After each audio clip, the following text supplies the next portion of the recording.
Unfortunately, huge clashes in Egypt today. They appear to be instigated by the Egyptian military.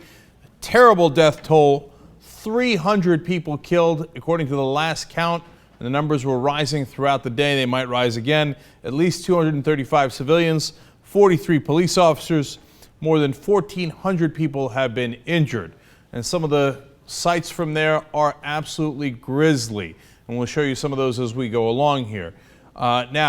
I say it's instigated by the military because, yes, the Muslim Brotherhood was hanging out and doing a sit-in at two important intersections in Cairo, and they've been doing that since Morsi was deposed, but that is called a protest. I was against getting rid of protesters in the Occupy movement when they did it in New York. I'm against it now when they do it in Egypt. Now, I got no love for the Muslim Brotherhood, and there are reports now that they are attacking churches. Now, why are they attacking churches? Well, that's because they like to hit the powerless. And if someone is hitting you and you can't hit them back effectively, what do? You pick someone weaker. Now, that's loathsome. And to needlessly hit the minority Christians in Egypt is beyond ridiculous. Now, having said that, the people who are the most powerful in Egypt are the military. Then they're charged with protecting the citizens. They're the interim government. And you can't fire upon protesters. You have to be proportional, and this was way beyond all proportion. Let me show you some pictures here so you get a sense of how bad it was. Obviously, significant clashes leading to not just shootings, but general chaos. And Muslim Brotherhood is fighting back throughout the streets, and they've grabbed rifles, and they're saying that this is our Egyptian army, referring to their weapons. So this is a disaster in Egypt. Now, look, there were clashes before that I'm going to tell you about, but as we see more and more evidence of how out of hand this particular clash is, I'm really worried about the future of Egypt, because it looks like the Muslim Brotherhood is not going to take this lying down, nor should they. Now, warning before I show you the next set of pictures, because they are graphic and involves obviously people who have been killed. But I always believe in showing these pictures because you've got to see what actually happened. It's easy to say, well, I'm secular, I don't believe in the Muslim Brotherhood, and I'm on the side of the army. But when you actually see what the army did, it becomes a little harder. Okay, so here's what actually happened. Now, look, I told you there's also 43 dead cops, right? So there are clashes, but it does appear that the police did start it, and this is really bad stuff. And, you know, you can say, oh, well, the Muslim Brotherhood started it earlier when they, committed acts of violence in other instances. And I know that they did. But then you respond to those incidences, and you, by the way, try to find who did it, prosecute them, bring them to justice. You don't do it by indiscriminately firing into crowds. So this is a really bad idea by the Egyptian military. And by the way, they've also declared a state of emergency for 30 days. Vice President Mohamed al-Baradei has already resigned, saying that he does not want a drop of blood on his conscience. He believes that there was a peaceful way to sort this process out, but that the military wouldn't wait for that, and they launched this attack instead. Now, a bystander said about this, is this the democracy everyone talked about? The army shooting people in the streets? Is this what we were promised? And no, it is not. And by the way, if you think, well, I don't like the Muslim Brotherhood, I'd like to do it to them today.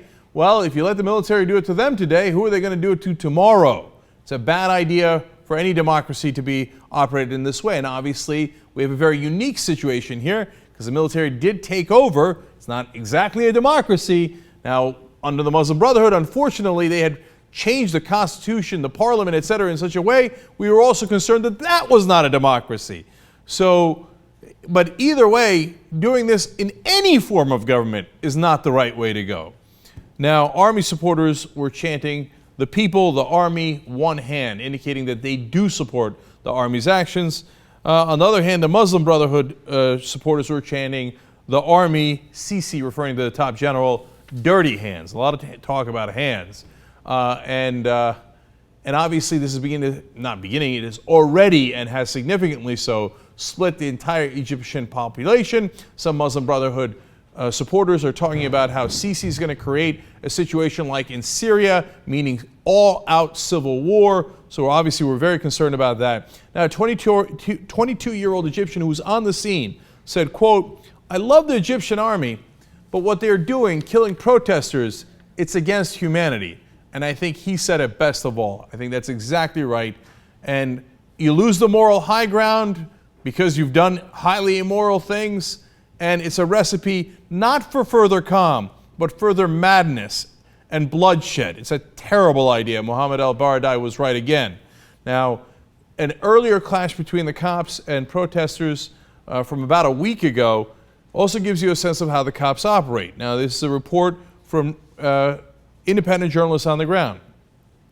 They said about the people who had been shot, quote, "Many of those arriving bore gunshot wounds to the head and chest, according to Human Rights Watch."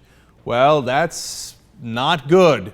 When you're talking about shots to the head and chest, that sounds like execution style. So then we go to this report. Doctors at the field hospital told Human Rights Watch that the killings appeared more targeted than in a previous massacre at a Republican Guard office in Cairo.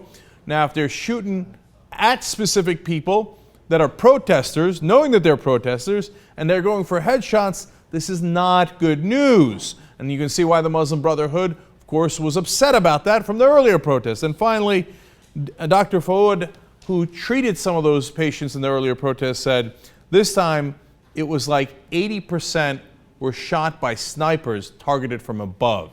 And there were helicopters from the military at that protest, and they apparently were shooting from above, headshots as well.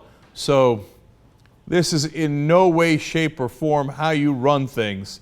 And so I'm afraid that the Egyptian military is inviting disaster here. As much as I am 100% ideologically opposed to the Muslim Brotherhood, the actions of the Egyptian military here are deplorable and clearly the wrong way to go. Now, liberal secularists who started the revolution in the first place, that ousted Mubarak, unfortunately have no home. They have no home in this military where they've taken this kind of violent action the military has. They certainly have no home in the Muslim Brotherhood. And I'm worried about Egypt, its future, its fate, and where this might lead. But right now, it is a bad, bad scene, and only made worse by the actions of the military today.